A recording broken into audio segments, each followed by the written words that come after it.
The lights in the hearing room didn't feel like illumination. They felt like exposure. Bright, surgical, almost cruel in how they left nowhere to hide. Cameras were already rolling when Jasmine Crockett stepped through the doorway in her deep blue blazer, clutching a folder thick with documents she intended to make unforgettable. Kash Patel was seated at the center table, lips pressed into a thin, smug line. He didn't stand when she entered, he didn't even look up right away. That was his first mistake. The committee was convened to discuss oversight of classified information and the repeated leaks that had dogged the previous administration. On paper, it sounded dry. Technical. The kind of hearing that might fill a few inches in tomorrow's newspaper and then vanish. But everyone in the room knew it wasn't going to be dry, not with Jasmine here. Not when Kash Patel had spent months on talk shows rewriting history and selling the American public a version of events that crumbled the second you touched it. As she settled into her chair across from him, a ripple moved through the audience, reporters straightening their backs, interns suddenly paying attention. The moderator read Patel's biography out loud, but Jasmine didn't need the introduction. She'd memorized it. The man in front of her had made a career out of plausible deniability. He'd learned to smile while he lied. And today, she was going to force him to do it under oath. Patel finally lifted his eyes. Their gazes met across the table. He raised his chin with that performative confidence she'd seen 100 times before, the same look that said, "You can't touch me." Jasmine didn't blink. She didn't shift in her seat. Instead, she calmly removed the cap from her pen, clicked it once, and set it on her folder like a marker laid down before a storm. She was about to dismantle his story, piece by piece, while the country watched. And she intended to make sure nobody ever forgot the moment it happened. The moderator's voice barely faded before Jasmine leaned forward, her tone polite but edged with something that made Patel's eyes flicker. "Mr. Patel," she began, her voice carrying through the chamber without needing amplification, "you've made multiple public statements claiming you had no involvement in the suppression of intelligence reports that contradicted your administration's narrative. Is that still your testimony today?" Patel's lips curved into a thin smile, the same one he'd used on countless news panels when he thought charm could erase accountability. "Congresswoman, I've said repeatedly that any suggestion I interfered with intelligence assessments is categorically false." Her pen tapped the folder once. "And you stand by that statement under oath?" A beat. Cameras adjusted focus. You could practically hear the collective breath being held in the press section. Patel's confidence was still there. But thinner now, stretched like cheap veneer over something brittle. "Yes," he said finally, voice steady but just a little too practiced. Jasmine didn't look down. She didn't need her notes yet. She already knew what came next. "That's interesting," she said softly, "because I have here a set of emails between you and a senior intelligence analyst, dated October 17th. She slid the first page across the table so everyone could see the official letterhead, the time stamps, the plain text no amount of spin could erase. "In which you instructed them, and I quote, to hold any drafts that reference Russian interference until further notice." Patel shifted in his seat, but she wasn't done. "In that same exchange, you described the intelligence community's findings as problematic for the narrative you were developing. Can you explain to this committee why you referred to verified national security assessments as a problem to be managed rather than a fact to be addressed?" The moderator didn't interrupt. Nobody moved. It was as if the oxygen had drained out of the room.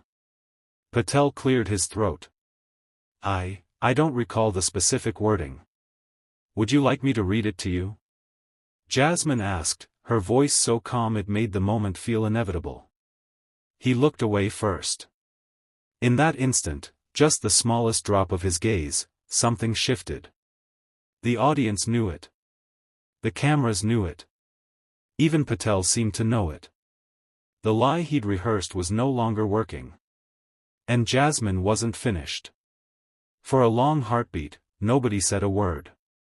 The papers Jasmine had slid across the table seemed to glow under the harsh committee lights, undeniable in their simplicity. Patel swallowed. You could see the exact moment he realized he'd overplayed his hand, come here thinking he could bluff his way through like he always had. Jasmine lifted the email printout between her fingers, reading from it as if she were narrating a confession he hadn't had the courage to make. Problematic for the narrative we're building. She repeated the phrase slowly, letting it sink into every corner of the chamber. Is that your language or the intelligence community's? Patel's jaw tensed. I can't speak to context without reviewing. She laid the second page in front of him. Feel free to review it now. A ripple went through the room. Reporters' pens started moving again. Even the staffers who'd been trying not to react let out low exhales. Traore, sitting in the gallery behind Jasmine, watched silently, arms folded. His expression didn't change, but the way he leaned forward said it all. He knew exactly how this kind of power worked. He'd seen it in boardrooms and war rooms alike. When men like Patel realized the game was up, they always tried to buy time, pretend they needed more information when the truth was already in the open. Patel finally reached for the papers with a theatrical sigh. Congresswoman, if you'll allow me a moment. Take your time, Jasmine said, voice neutral. But understand something clearly, the American people are watching this hearing. They're watching you. And they deserve better than carefully scripted excuses. She didn't raise her voice. She didn't have to. Because it wasn't just her words exposing him, it was the simple fact that he couldn't meet her gaze anymore. Patel glanced over at the moderator, as if searching for a lifeline. None came. Jasmine turned a single page in her folder, her expression unchanging. I have more documents, she said softly, each one more specific than the last. And if you continue to deny what's in front of you, I will read every word aloud. Patel's shoulders sank, just perceptibly. In that moment, it didn't matter how many times he'd been called a fixer or a strategist. The only thing that mattered was that his story had started to collapse, and Jasmine was ready to finish what she'd started. The moderator shifted uncomfortably in his seat, as though he wanted to intervene but couldn't justify it. The protocol was clear: when an elected representative presents evidence, the witness must respond. Jasmine didn't look away from Patel. She knew that even a single moment of hesitation could give him room to wriggle free. That was the trick with men like him, they were counting on everyone else to get tired first. But she wasn't here to get tired. She was here to be relentless. Mr. Patel, she said, her voice cool as a blade, do you still maintain you never attempted to delay or suppress intelligence reports? He pressed his lips together. For a moment, it looked like he might dig in. Deny. Stall. Deflect. But when his eyes flicked back to the papers in front of him, something in his posture shifted. Congresswoman, he began, there are a lot of moving pieces in any high-level national security operation. She cut him off without even raising her tone. Yes or no? Patel's mouth opened. Closed. Outside the hearing room, a CNN anchor was already narrating the exchange live. The Chiron read, Crockett confronts Patel with leaked emails. He tried again. I believe my role has been mischaracterized. By your own words, she asked quietly. The question landed like a stone. A murmur rippled through the gallery. Traore's eyes narrowed, studying Patel like a man taking the measure of an opponent who was already beat and just hadn't accepted it yet. Jasmine leaned forward, resting her elbows lightly on the table. She spoke with the same unhurried calm that had cracked tougher facades than this one. Here's what I think, she said, her voice carrying through the microphones. I think you came in here assuming no one would have the receipts.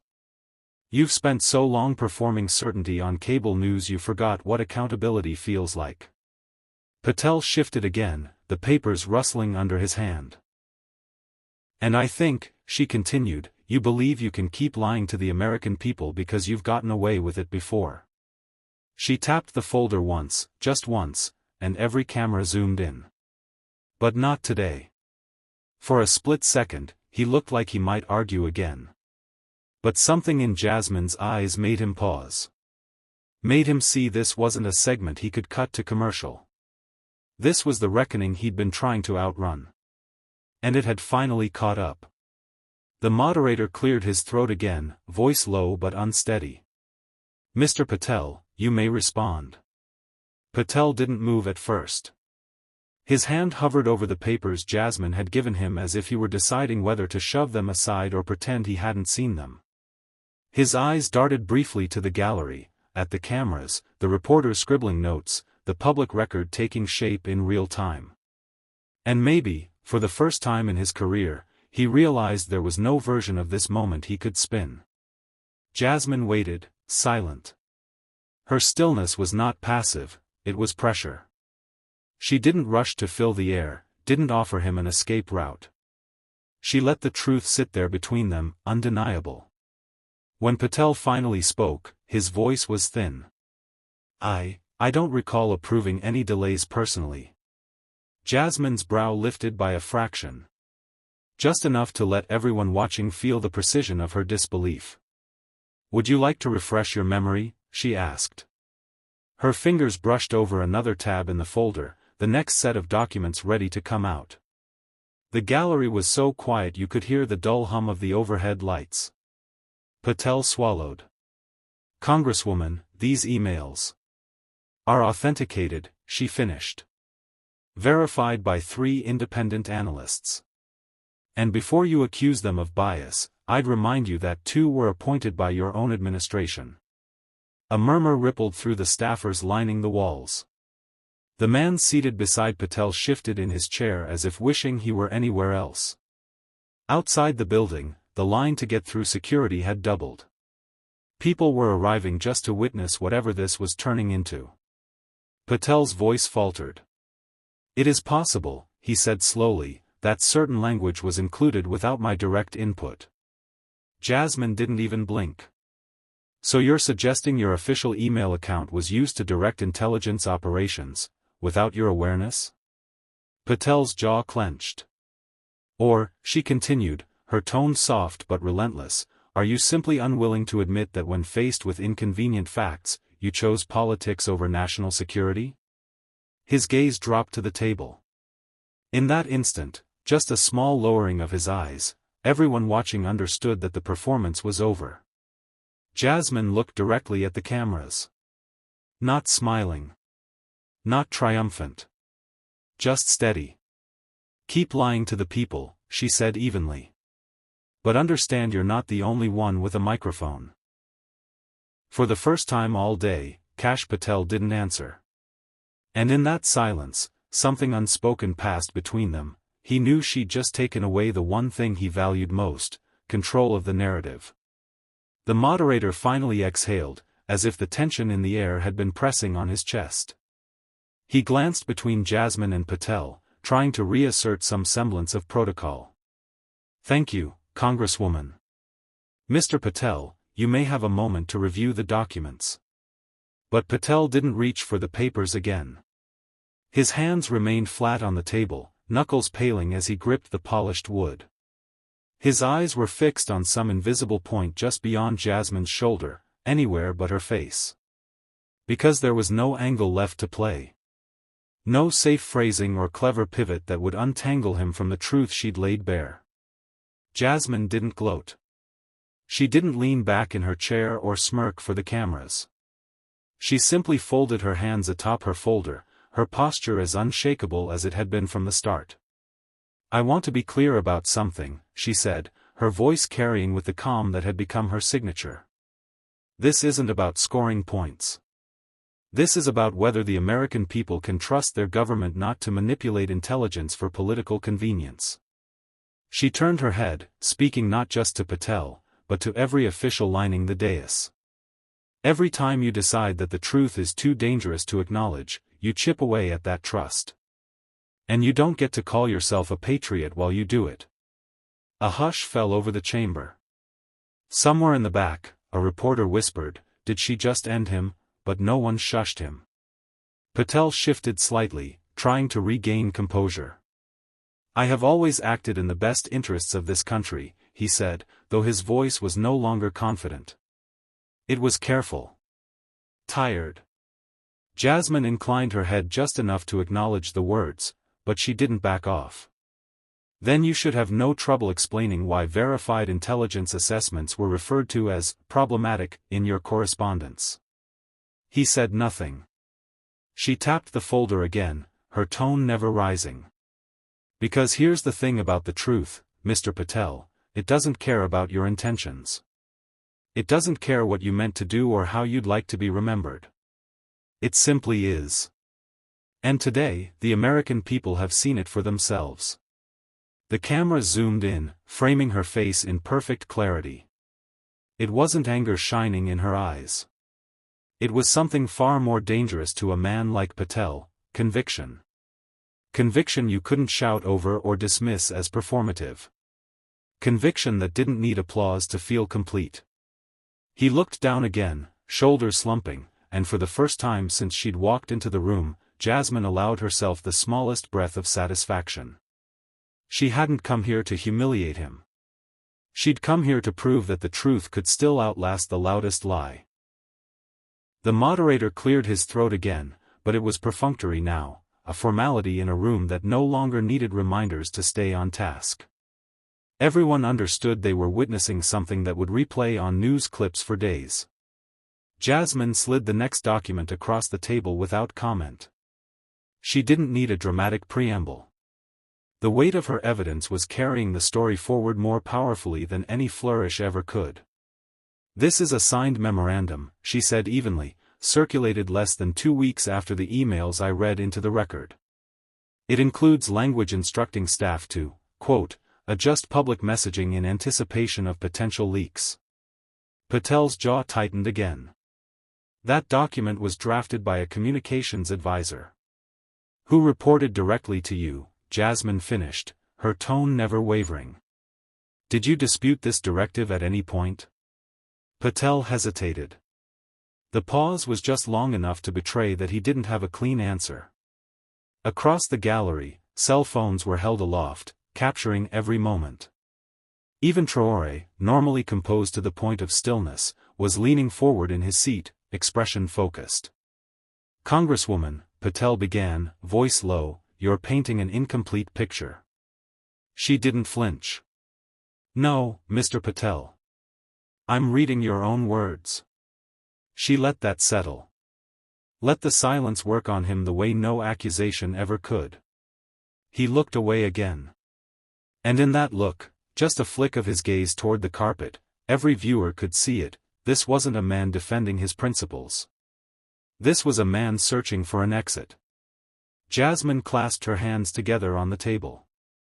Her voice dropped to something almost gentle, but it carried more force than a shout ever could. You can keep telling yourself that your role was insignificant, she said. That you were just another cog in the machine. But the reality is you held power, real power, and you used it to conceal facts from the people who trusted you to protect them. Patel's lips parted, but no sound came out. And that was all the confirmation she needed. You know why this matters, she continued, her tone softening in a way that somehow made it hit harder. Because every time someone like you decides the truth is inconvenient, it's not your reputation that pays the price. It's the families whose sons and daughters rely on accurate intelligence to stay alive. It's the voters who deserve to know when their democracy is under attack. It's the country that believes you when you stand behind a podium and call yourself a servant of the people. She didn't break eye contact. And in that moment, before any closing statements, before the spin could begin, Jasmine Crockett accomplished something most politicians only pretend to. She made the truth impossible to ignore. Patel's hands finally moved, but only to stack the papers Jasmine had given him, as if tidying them might restore some sense of control. It didn't. The moderator looked ready to intervene, to call a recess, to diffuse the moment, but Jasmine spoke first, her voice as clear and deliberate as it had been from the start. I'm going to ask you again, she said, tone almost soft, did you or did you not direct staff to adjust intelligence reports and public messaging to fit a preferred narrative? Patel drew in a breath that sounded like it scraped the inside of his chest. Congresswoman, I may have given guidance on how to communicate sensitive information. She lifted one hand, palm facing outward, not to silence him, but to hold the moment exactly where it was. Guidance, she repeated. Is that what you call it? A hush rippled across the gallery. The word hung there, suspended between them. Her gaze never wavered. Let me be clear, she continued, you can dress it up however you like. You can call it guidance, you can call it strategy. But the fact remains, you knowingly prioritized political optics over national security. And you did it on the taxpayers' dime. Patel's mouth opened. Closed. No denial came. Outside, the crowd waiting to get in was swelling. Interns who had only planned to watch a few minutes were texting their colleagues to come now. Inside, Jasmine didn't move. She let the silence stretch. When she finally spoke again, her voice had lost every trace of ceremony. It was quiet and direct in a way that cut deeper than any accusation. History doesn't care about your talking points, she said.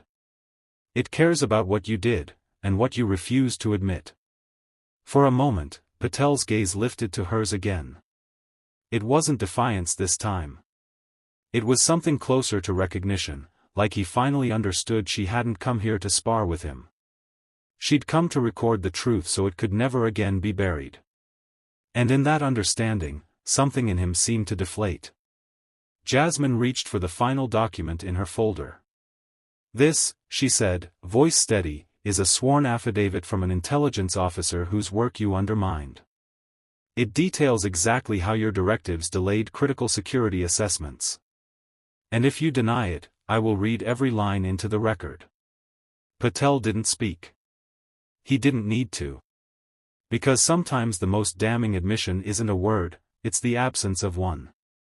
The affidavit lay between them on the polished table, as unassuming as any other document in Washington, but everyone in the room knew it carried more weight than 1,000 speeches. Jasmine didn't pick it up right away. She let the sight of it work on Patel, the same way a surgeon lets silence work on a patient before the incision. You understand what this is, she said quietly. You understand that no amount of spin can make it disappear. Patel's eyes didn't lift. His shoulders were rounded now, the confident posture replaced by something smaller, more human, and in its way, more revealing than any admission. The moderator shifted in his seat, but Jasmine didn't release the moment. She leaned in just enough that Patel had no choice but to hear every word. You think I'm here to embarrass you, she continued, her tone as calm as ever. I'm not. I'm here because the American people have been told 1,000 times that the truth is too complicated to bother with. She tapped the affidavit once. And you are living proof that's a lie. A camera flash illuminated Patel's face, drawn, weary, and pinned in the glare of accountability he'd spent his career dodging. In the months you spent on television, she said, you called whistleblowers traitors. You mocked anyone who questioned your version of events. And you stood in front of the country pretending that your decisions were above scrutiny. Her voice dropped to something almost gentle. But here's the thing about a democracy, sooner or later, the scrutiny comes. Patel's throat worked, but no sound followed. Jasmine reached for the affidavit and began to read aloud, her voice unwavering.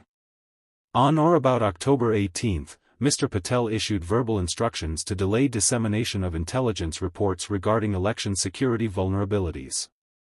When I questioned this directive, I was informed that releasing the reports would, quote, undermine the president's messaging.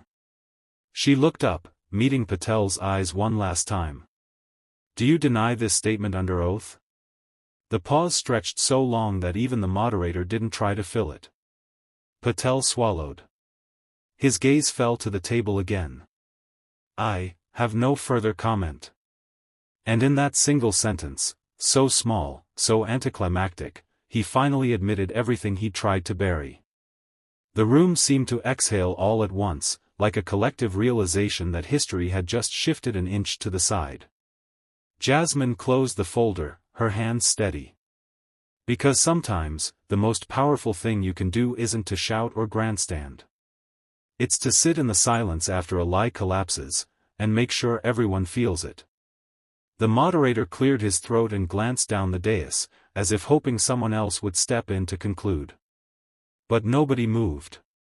Nobody wanted to be the person who interrupted the moment everyone knew would be replayed for years. Jasmine didn't rush.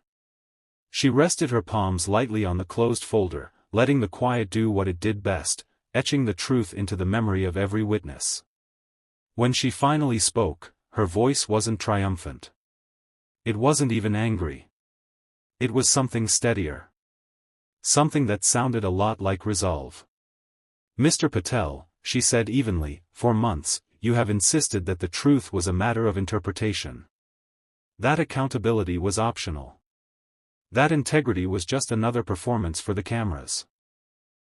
Her gaze swept the gallery, the reporters scribbling furiously, the staffers with their lips pressed thin, the members of the public who had waited hours in line just to see if power could finally be held to account. "You were mistaken." She didn't lift the folder again. She didn't need to. "Today, you have shown the country exactly how fragile deception becomes under the smallest weight of evidence. And for everyone watching at home, wondering if anyone in this town still cares enough to demand the truth, I hope this answers your question." Patel still didn't speak. In that silence, his once slick persona seemed to shrink to something almost ordinary. Jasmine turned to the moderator, her tone calm and final. "No further questions." A hush swept the room so complete it almost felt sacred. Traore, seated behind her, inclined his head, a gesture of quiet respect that needed no words. Reporters scrambled to send updates, the headlines already taking shape. Crockett shatters Patel's defense. "Keep lying to the people," a congresswoman's rebuke. But Jasmine didn't glance at the cameras. She didn't acknowledge the ripple of applause that finally broke the hush. She gathered her papers methodically, as if she were closing any ordinary file. Because for her, this wasn't about the spectacle. It was about the simple, unshakable idea that the truth deserved its own moment in the light, no matter who it humbled. And as she rose to leave, the eyes of the nation followed, not because she'd performed, but because she'd reminded everyone watching that honesty still mattered. Today wasn't about spectacle. It wasn't about who could deliver the sharpest sound bite or who could look the most composed in front of 1,000 flashing cameras. Today was about something much simpler, and much rarer, in American public life: accountability. When Kash Patel walked into that hearing room, he thought he could do what he's always done: dodge, deflect, dress up evasion in just enough polished language to escape consequence. But Jasmine Crockett showed us all something we needed to remember: that the truth doesn't care how many press conferences you hold. It doesn't care how many times you repeat the lie or how confidently you say it. The truth endures. In a time when so many people have stopped believing their leaders will ever stand up and tell it straight, Jasmine proved that it is possible to sit across from power and say, "Not today." And maybe that's the real lesson in this story. You don't have to shout to make history. You don't have to humiliate to hold someone accountable. You just have to be willing to keep going, document by document, question by question, until the lies fall away and all that's left is the clarity people deserve. If this moment resonated with you, if you believe that truth matters more than spin, make sure you share this story. Let it be a reminder that when someone finally stands up and refuses to look away, everything can change. Because no matter how loud the excuses get, the truth still has a place at the table. And it always will.